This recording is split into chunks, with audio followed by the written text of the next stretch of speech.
Buenas tardes, hermanos. Continuamos con esta conferencia acerca de las doctrinas de la gracia y hemos llegado a la quinta y última doctrina, la cual es la perseverancia de los santos. Vamos a comenzar esta conferencia y vamos a estar explicando esta doctrina en cuanto a su definición, algunas pautas importantes que hay que mencionar acerca de esta doctrina, objeciones que se han presentado para debilitar o estar en contraposición de esta doctrina, y al final vamos a estar viendo la importancia que tiene esta doctrina para nuestra vida como creyentes. Muchos teólogos han preferido llamar a esta doctrina la preservación de los santos, porque no es tanto que nosotros perseveramos, sino que Dios es el que nos preserva para salvación. Otros teólogos han llamado también a esta doctrina la perseverancia de Dios, para hacer referencia a que realmente es Dios quien persevera en la búsqueda del incrédulo, la santificación del creyente y la protección de los justos hasta el final. Cada una de las doctrinas que hemos estado analizando en el día de hoy y la noche de ayer están profundamente arraigadas en el carácter de Dios, y esta doctrina, la perseverancia de los santos, no es la excepción. En cierta manera podríamos decir que todas las doctrinas bíblicas son el reflejo del carácter de Dios en diferentes áreas de la vida del creyente. Si pensamos, por ejemplo, en la doctrina de la encarnación, podríamos decir que ella refleja a un Dios que no conoce límites para hacer lo que Él quiere hacer, es decir, cuyo amor lo movió a dejar la gloria para venir en nuestro rescate. En el caso de la perseverancia de los santos o la preservación de los santos, podemos ver a un Dios que es fiel al pacto de la promesa. El Dios que nos salva es el Dios que nos santifica. El Dios que nos buscó cuando estábamos en nuestros delitos y pecados, cuando nosotros estábamos muertos, es el mismo Dios que nos preserva cuando ya hemos creído en Él. El apóstol Pablo en Romanos 5:10 expresa esta verdad. Porque si cuando éramos enemigos fuimos reconciliados con Dios por la muerte de su Hijo, mucho más, habiendo sido reconciliados, seremos salvos por su vida. Y la idea de Pablo es ayudar al creyente a meditar acerca del hecho de que si Dios nos reconcilió por medio de su Hijo, estando nosotros en un estado de enemistad con Dios, en un estado de oscuridad y de muerte, entonces podemos confiar en ese Dios mucho más ahora que somos sus hijos. Dios haría por un hijo más de lo que hizo por un enemigo, y aún así, siendo enemigo de él, dio lo mejor de sí, dio a su hijo. Comencemos entonces a definir esta doctrina.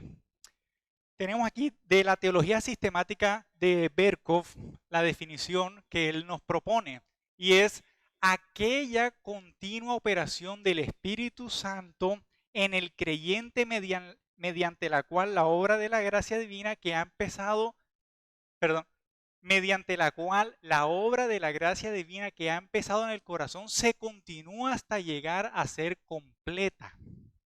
Podríamos definir entonces esta doctrina como los que verdaderamente han nacido de nuevo, han creído, serán preservados por el poder de Dios hasta el final. Y los que así perseveran dan evidencia de que ciertamente fueron regenerados por Dios, que ciertamente tuvieron un nuevo nacimiento. La mejor evidencia de que soy salvo es mi perseverancia en el camino. Y esta ocurre dada la paciencia y el amor de Dios para con los suyos. Mateo 10:22 dice, el que persevere hasta el fin, ese será salvo, porque Dios protege a los suyos y los hace perseverar. Y esta es quizá una de las doctrinas más claramente enseñadas en la palabra de Dios, por lo cual quiero que tengan paciencia conmigo porque vamos a estar estudiando varios textos de las Escrituras que nos muestran esta gran verdad. Comencemos por revisar dentro de esta definición que estamos dando de la doctrina de la perseverancia de los santos. Comencemos con revisar Romanos 11:29. Los dones y el llamamiento de Dios son irrevocables. Y tenemos en Romanos 6:23, la dádiva de Dios es vida eterna en Cristo Jesús, Señor nuestro. Tenemos entonces que hay irrevocabilidad en mi llamamiento de acuerdo a lo revelado. Tenemos entonces que la vida eterna es un don, como nos mostraba los anteriores textos. Los dones son irrevocables, entonces mi vida eterna es irrevocable. Y esto es lo que nosotros podemos entender como la seguridad de la salvación, la cual enseña la perseverancia de los santos, que no podemos perder nuestra salvación porque Dios nos hará perseverar en nuestro camino. Y ahora que tenemos una definición clara de lo que es esta doctrina, la perseverancia de los santos, vamos ahora a entender esta doctrina a la luz del carácter de Dios. Vamos a estar viendo 3 atributos que nos van a ayudar a entender lo que en nuestras vidas se ve como la perseverancia en nuestro camino. Vamos a ver la fidelidad de Dios y nuestra perseverancia, el poder de Dios y nuestra perseverancia, y finalmente vamos a ver la misericordia de Dios y nuestra perseverancia. 3 atributos de Dios que nos van a ayudar a entender cómo el carácter de Dios se muestra en nuestra perseverancia. Comencemos entonces con la fidelidad de Dios y nuestra perseverancia. Dios afirma de múltiples maneras que Él es fiel, y eso lo vemos en diferentes textos del Antiguo Testamento. También en el Nuevo Testamento lo encontramos. Pablo, hablándole a Timoteo, dice que aun cuando nosotros somos infieles, Él permanece fiel. El apóstol Pablo, quizás mejor que otro autor del Nuevo Testamento, nos deja ver que las doctrinas que nosotros creemos tienen su origen en el carácter de Dios, y la perseverancia de los santos es una de ellas. El apóstol Pablo, escribiéndolo a los filipenses nos muestra, estando convencido precisamente de esto, que el que comenzó en vosotros la buena obra, la perfeccionará hasta el día de Cristo Jesús. Esta gran verdad puede resumirse en una frase sencilla. Lo que Dios comienza, Dios lo termina, porque Él es fiel a su promesa. Afirmar que la salvación puede perderse es creer que de alguna manera nosotros comenzamos dicha salvación. Esa es la razón por la que algunos pueden afirmar que nosotros elegimos nuestra salvación y no Dios. Claro, si nosotros elegimos ser salvos, entonces también vamos a elegir alejarnos y perder esa salvación que elegimos en un inicio. También ellos afirman, los que afirman que perder la salvación es posible, que después de ser regenerados también es posible caer de ese estado de gracia. Pero si nosotros tenemos la convicción por la palabra de Dios de que no tenemos ninguna participación en la salvación, como lo mencionaba el hermano Efrén, eso es el monergismo, que es la obra completa y exclusiva del Espíritu Santo sin la participación del creyente. ¿Cómo puede ser posible entonces perderla? Si Dios la otorga, la salvación, cuando éramos sus enemigos, ¿cómo no nos dará todas las cosas ahora que somos sus hijos? Es interesante, hermanos, ver cómo se usa la parábola de las 100 ovejas para evangelizar y para explicar que Dios, el buen pastor, sale a buscar a aquellos que aún no tienen salvación. De eso se trata esa parábola. Nos lo dice el versículo 7. Os digo que así habrá más gozo en el cielo por un pecador que se arrepiente que por 99 justos que no necesitan de arrepentimiento. Dios sale, el buen pastor, a buscar a aquellos que están perdidos. Esta parábola aparece en Lucas 15, donde encontramos tres enseñanzas relacionadas con la salvación, una detrás de la otra. La moneda perdida, el hijo pródigo también. Dios sale a buscar al que aún no ha creído. Eso es lo que afirma esta parábola de las 100 ovejas. Pero, ¿cómo es posible que podamos creer eso y al mismo tiempo pensar que si un hijo de Dios se extravía del redil, entonces se perderá?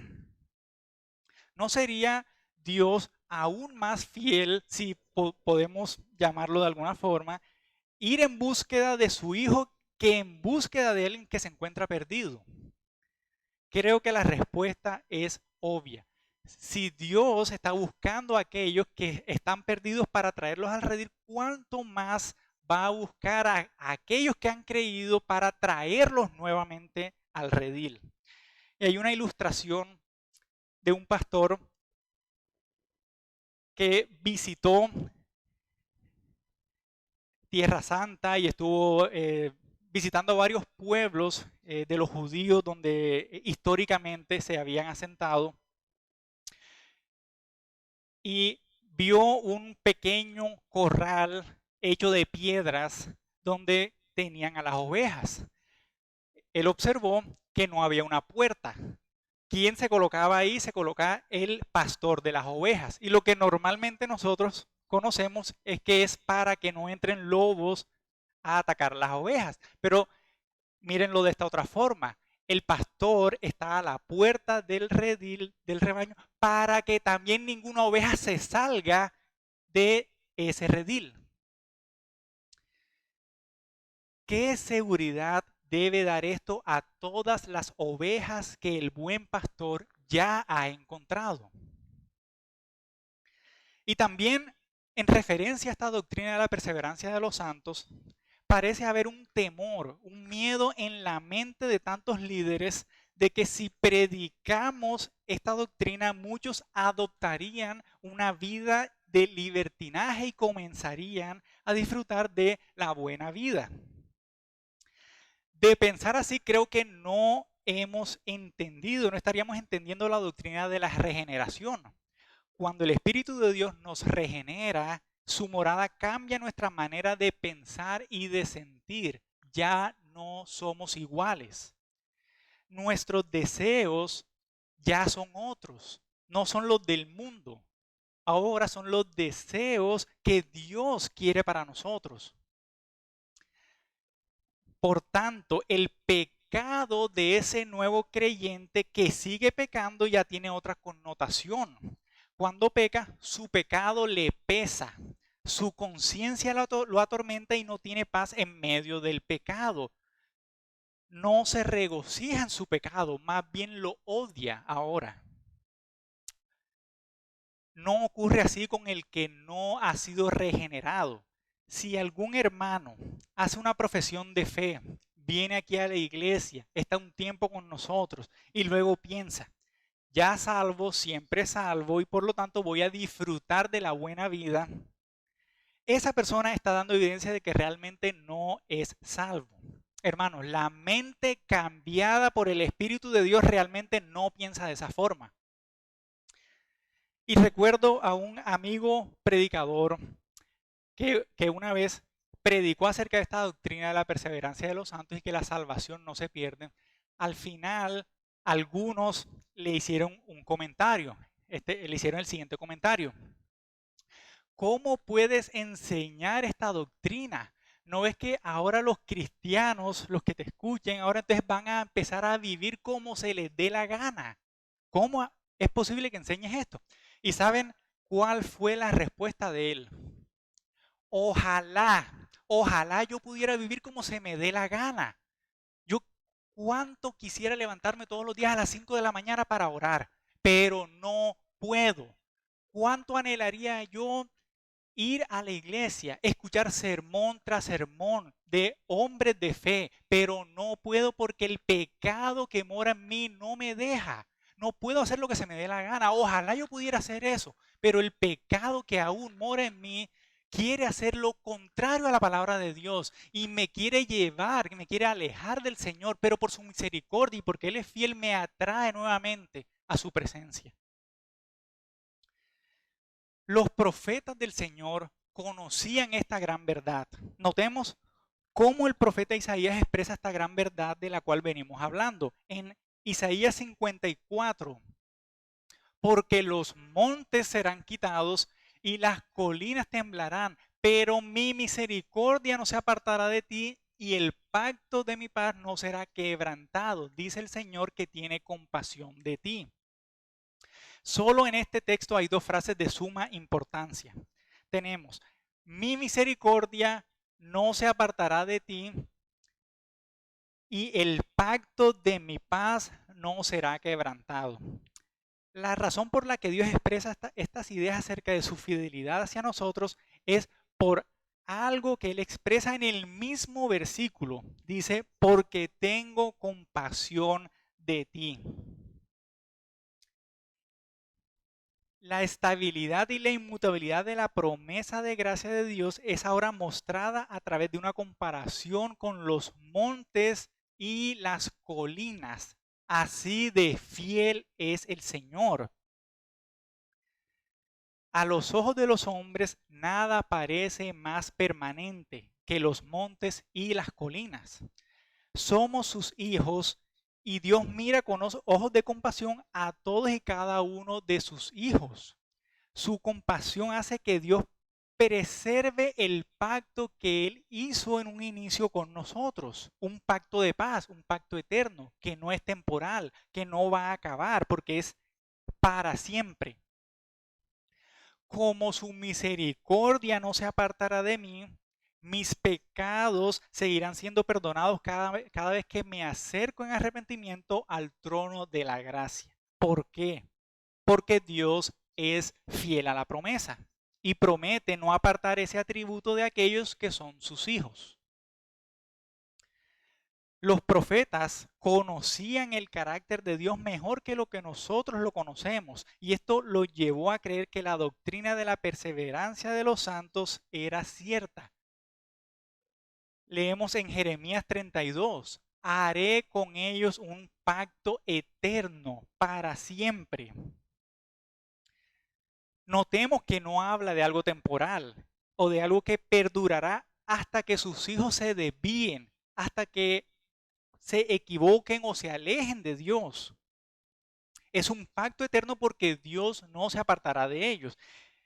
Y el texto de Jeremías 32:40 continúa diciendo, e infundiré mi temor en sus corazones para que no se aparten de mí. Dios interviene para que nosotros no nos alejemos de Él. No es como comúnmente algunos dicen que Dios creó este mundo y lo formó y lo dejó a la deriva. Dios está constantemente interviniendo en la vida del creyente para que éste no se aparte ni se pierda. Dios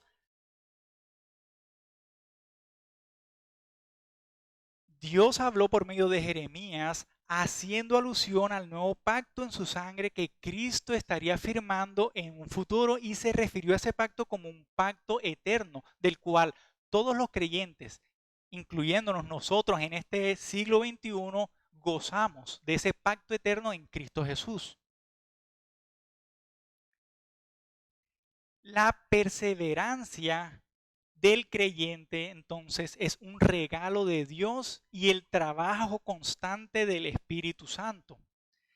Por tanto, el curso entero de nuestras vidas es dirigido por el Espíritu de Dios, de manera que al final, no menos que al comienzo, tiene que ser atribuido a su gracia. Esa es la fidelidad de Dios que ha prometido, que lo que comenzó lo perfeccionará, lo terminará y lo llevará hasta el final. Continuamos mirando ahora el siguiente atributo con respecto a la perseverancia, a nuestra perseverancia. El poder de Dios. Su poder invencible me preserva para que no vaya a la deriva. Pablo escribe a Timoteo esta verdad y trata de animarlo como discípulo más joven en la fe y le escribe: por lo cual también sufro estas cosas, pero no me avergüenzo porque yo sé a quién he creído y estoy convencido de que es poderoso para guardar mi depósito hasta aquel día. Cuando Pablo escribe al final de sus días, este gran misionero, este gran teólogo, no expresa su confianza en su conocimiento, en su experiencia o en cualquier otra cosa que tuviera que ver con él. Él expresa su confianza en Dios. Dios es poderoso para guardar mi depósito hasta aquel día. Pablo estaba convencido de que las fuerzas y los vientos de la vida son capaces de arrastrarnos lejos de Dios. Por eso Pablo hace referencia al poder de Dios para evitar nuestras caídas permanentes. Judas, en los versículos 24 y 25, expresa lo siguiente. Nuevamente la palabra: aquel que es poderoso para guardaros sin caída y para presentaros sin mancha en presencia de su gloria, con gran alegría, al único Dios nuestro Salvador, por medio de Jesucristo nuestro Señor, sea gloria, majestad, dominio y autoridad, antes de todo tiempo y ahora y por todos los siglos. Amén. Este pasaje vuelve a hablar del poder de Dios en la protección de sus hijos. Pero quiero ser claro en este pasaje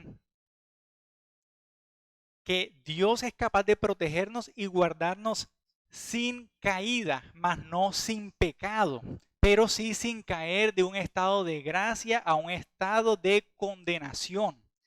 El Hijo quiere presentarme al Padre, como dice el texto, sin mancha y con alegría, debido a que Él lavó mis pecados en su sangre al ir a la cruz. Ese es el poder de Dios obrando en la vida del creyente. Ya vimos entonces cómo Dios nos promete vida eterna y por otro lado también vimos cómo Dios hace uso de su poder para la protección de los suyos. Miremos ahora a nuestro Señor Jesús. El Señor Jesús en el aposento alto, hablando a sus discípulos, juntó esas dos ideas en esta enseñanza. Juan capítulo 10. Mis ovejas oyen mi voz y yo las conozco y me siguen, y yo les doy vida eterna y jamás perecerán, y nadie las arrebatará de mi mano. Mi Padre que me las dio es mayor que todos y nadie las puede arrebatar de la mano del Padre. A su paso por la tierra, Dios Padre le entregó al Hijo 11 discípulos, excluido Judas, para que Cristo lo guardara, lo cual hizo, pero a la hora de morir, Jesús entendió que por unas horas él estaría fuera de acción y como estaba preocupado por esos a quien el Padre le había entregado, él hace esta oración.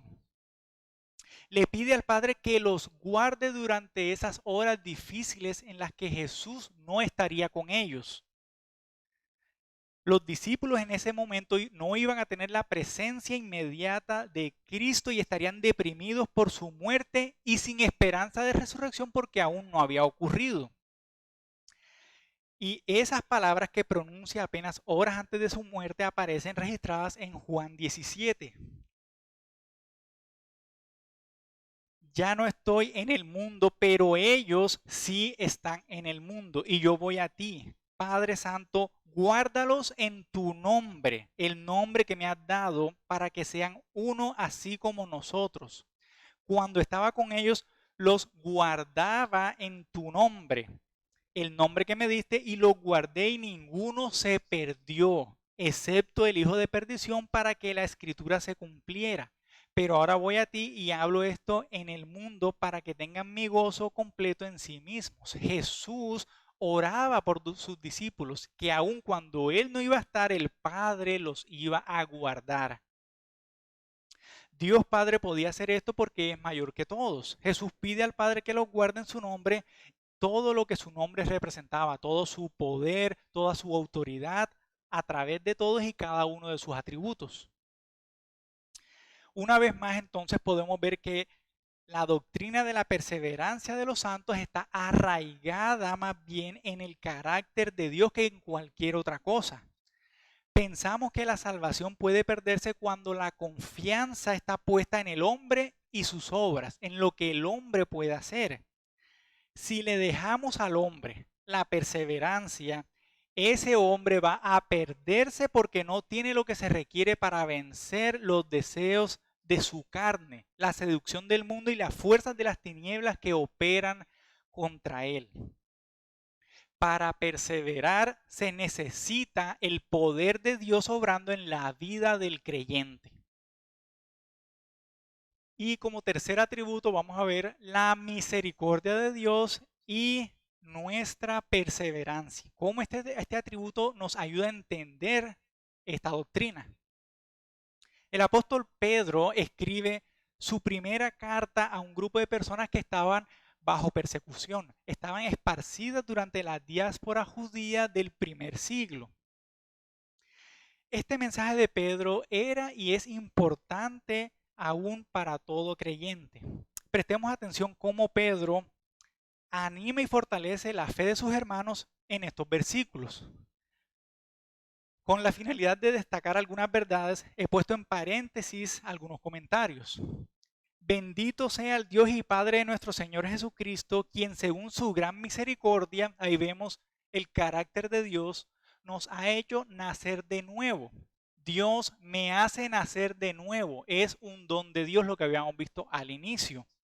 A una esperanza viva mediante la resurrección de Jesucristo de entre los muertos para obtener una herencia incorruptible, inmaculada y que no se marchitará. Por eso es una esperanza viva y permanente. Aquí no hay nada temporal. Aquí no hay nada condicionado a que pueda pasar algo. Reservada en los cielos para vosotros que sois protegidos por el poder de Dios. Nuestro Dios protege nuestra salvación. Ahí lo vemos claramente. Mediante la fe para la salvación que está preparada para ser revelada en el último tiempo. La misericordia de Dios obrando también en nuestra perseverancia. Una vez más, podemos ver en las Escrituras el énfasis hecho no en la habilidad del hombre de conservar su fe, no en la habilidad del hombre en que en sus fuerzas él pueda preservar, sino en el carácter de Dios que cuida con esmero a aquellos que son suyos de la misma manera que los padres terrenales cuidan de sus hijos. Hay una ilustración que me gusta mucho. Cuando un padre va a pasar con su hijo de 5 años la carretera, ¿quién se agarra? ¿El padre agarra al hijo o el padre deja que el hijo se agarre al padre? Definitivamente, el padre agarra con todas sus fuerzas a su hijo para cruzar la calle. Aún si el hijo en mitad de la calle hace un berrinche, el padre con sus fuerzas agarrado de la mano lo sigue llevando para cruzar la calle que es peligrosa. Ese es nuestro Dios, que no nos deja a la deriva, sino que nos lleva en todo momento. Si nuestros padres no cuidaran de nosotros desde el momento en que nacemos hasta que estamos listos para enfrentarnos a la vida, las probabilidades de sobrevivencia serían nulas, porque un niño no puede cuidarse a sí mismo a lo largo de su vida. Necesita de su padre para poder vivir. De esa forma, nosotros no estamos preparados para enfrentarnos solos a un enemigo que es mayor que nosotros en número, en poder y en astucia. Y sumando todo esto que ni siquiera podemos ver.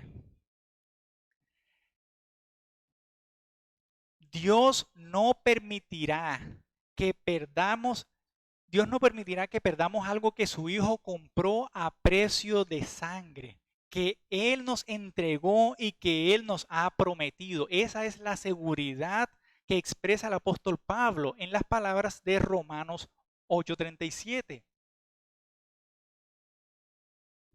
Pero en todas estas cosas somos más que vencedores por medio de aquel que nos amó, porque estoy convencido de que ni la muerte, ni la vida, ni ángeles, ni principados, ni lo presente, ni lo porvenir, ni los poderes, ni lo alto, ni lo profundo, ni ninguna otra cosa creada nos podrá separar del amor de Dios que es en Cristo Jesús, Señor nuestro. Nada ni nadie nos puede separar del amor de Dios. Y miren algo interesante, ni siquiera el creyente mismo puede separarse, porque nosotros estamos incluidos aquí, ni ninguna otra cosa creada. Nosotros no podemos perder nuestra salvación porque es Dios el que la da y la preserva para salvación. A la hora de traer juicio sobre la tierra, Dios tendrá misericordia de sus elegidos para evitar justamente que estos sean perdidos o sean engañados. Eso expresó el Señor Jesús en sus últimos días antes de morir. Lo vemos en Marcos 13:20. Y si el Señor no hubiera cortado aquellos días, nadie se salvaría. Pero por causa de los escogidos que Él eligió, acortó los días. Notemos con cuánta claridad Jesús expresó que su intervención es la que preserva a este grupo de creyentes en medio de mucha tribulación. Esa es también la misericordia de Dios en nuestra perseverancia. Ahora quiero que veamos dos razones para creer en esta doctrina. Vamos a ver porque la obra de Dios es completa y la segunda razón es porque su voluntad es soberana. Como lo había mencionado antes, Dios no ha creado este mundo y lo ha dejado a la deriva.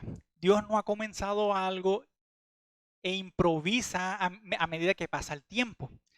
Dios no existe en el tiempo ni en el espacio. Él lo ve todo como un presente continuo. Cuando Dios establece el soporte, ya ha visto cómo lucirá el edificio completo, porque Dios no ve nada parcialmente, porque Dios no improvisa en el camino. Todo lo sabe completamente desde la eternidad y hasta la eternidad.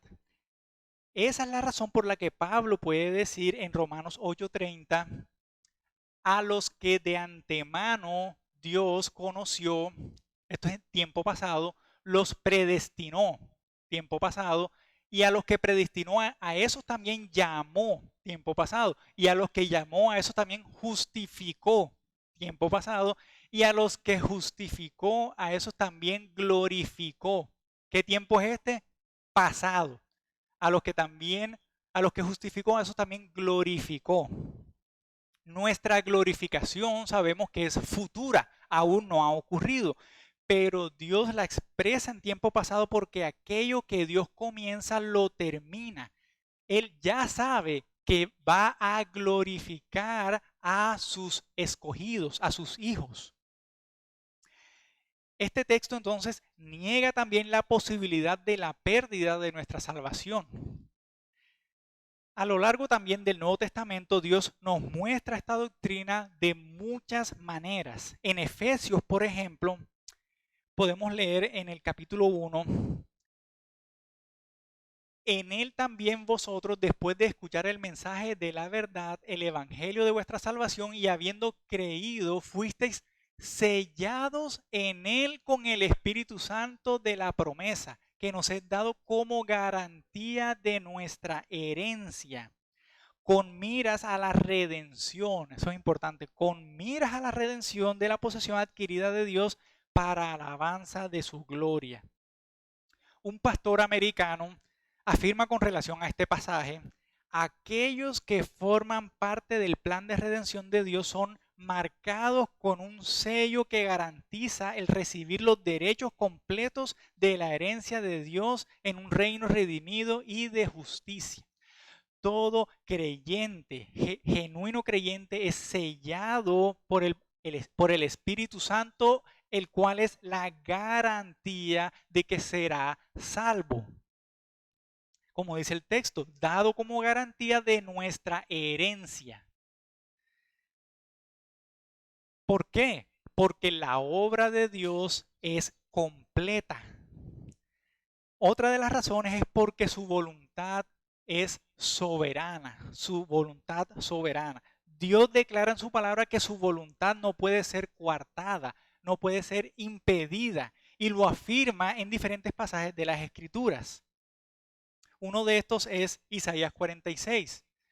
Yo soy Dios y no hay ninguno como yo, que declaro el fin desde el principio y desde la antigüedad, lo que no ha sido hecho. Yo digo, mi propósito será establecido y todo lo que quiero realizaré. Yo llamo del oriente una vez de rapiña y de tierra lejana al hombre de mi propósito. En verdad he hablado, ciertamente haré que suceda, lo he planeado, así lo haré. En la eternidad pasada, Dios planificó mi salvación de tal forma que, como la palabra establece, fuimos elegidos desde entonces para alabanza de su gloria. No hay manera de que esa voluntad pueda ser variada, porque lo que Dios planifica, eso lleva a cabo. Dios, que nos eligió desde antes de la fundación del mundo, no variará su opinión respecto a nuestra salvación después de habernos elegido en la eternidad pasada. Con relación a la salvación y a la voluntad de Dios, Cristo nos habló aún más claramente al establecer la diferencia. Tenemos un ejemplo muy claro, la diferencia entre Judas y los 11 discípulos. Porque he descendido del cielo no para hacer mi voluntad, sino la voluntad del que me envió. Y esta es la voluntad del que me envió, que de todo lo que Él me ha dado yo no pierda nada, sino que lo resucite en el día final, porque esta es la voluntad de mi Padre, que todo aquel que ve al Hijo y cree en Él tenga vida eterna y yo mismo lo resucitaré en el día final. De acuerdo a este pasaje, ninguno de aquellos que el Padre le ha dado al Hijo se perderá, sino que más bien lo resucitará en el día final. Si esa es la voluntad del Padre, de acuerdo al texto anterior, y la voluntad del Padre no puede ser coartada, como vimos más arriba, entonces otra vez, y desde un ángulo diferente, podemos apreciar la garantía de los santos desde el momento de haber creído hasta su entrada en gloria. Esa es la garantía que tenemos porque su voluntad es soberana.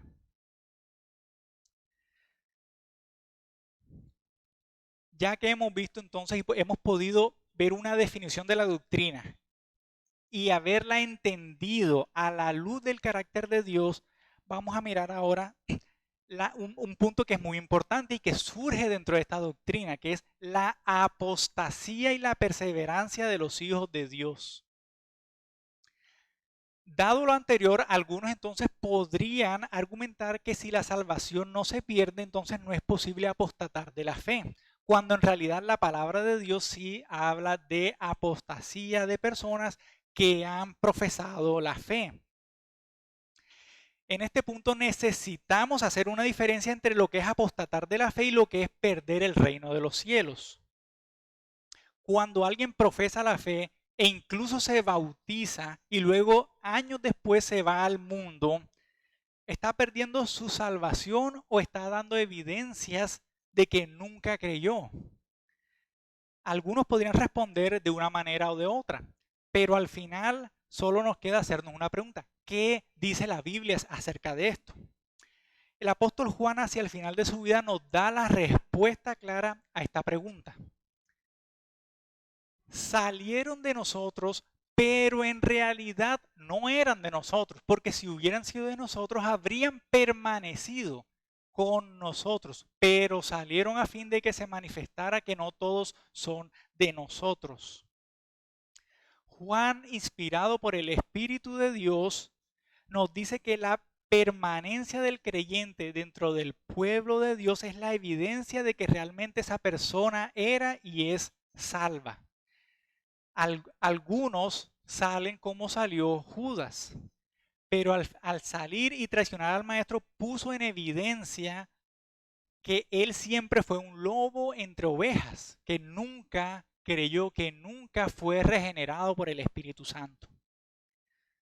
Juan, el mismo evangelista que escribe acerca de estas cosas que acabamos de mencionar, nos dice que Jesús sabía desde el principio quién lo iba a entregar.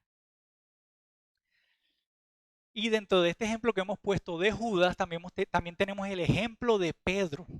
Pedro negó a Jesús 3 veces. Pero ¿qué pasó con Pedro? Pedro no apostató de la fe.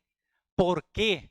Porque Jesús había orado por Pedro justamente para que no abandonara la fe. Esto lo dice en Lucas 22. Simón, Simón, mira que Satanás os ha reclamado para zarandearos como a trigo, pero yo he rogado por ti para que tu fe no falle. Y tú, una vez que hayas regresado, fortalece a tus hermanos. Noten cómo Jesús afirma que antes de su caída ya había rogado por Pedro con la intención expresa de que su fe no falle. Y así fue. Él negó a Jesús, pero volvió a Jesús, lo cual no pasó con Judas. Presten atención a las palabras de Jesús cuando dice, y tú una vez que hayas regresado. Jesús ya lo sabía que Pedro en su oración, y lo cual era su oración, iba a regresar al Señor. ¿Qué le pasó a Pedro y qué le pasó a Judas? Judas se perdió y se ahorcó. Mientras que Pedro regresó y se convirtió en el líder de la iglesia el día de Pentecostés, y eso no fue accidental. También dentro de esta doctrina tenemos algunas objeciones que han surgido a través de los tiempos. La idea común opuesta a esta enseñanza es la creencia de que perdemos la salvación si cometemos un pecado extraordinariamente malo. El problema de esta creencia es que no toma la santidad de Dios en serio, y sin hacer eso no podemos tomarnos la salvación en serio y ver realmente la belleza de lo que es el Evangelio de Jesucristo.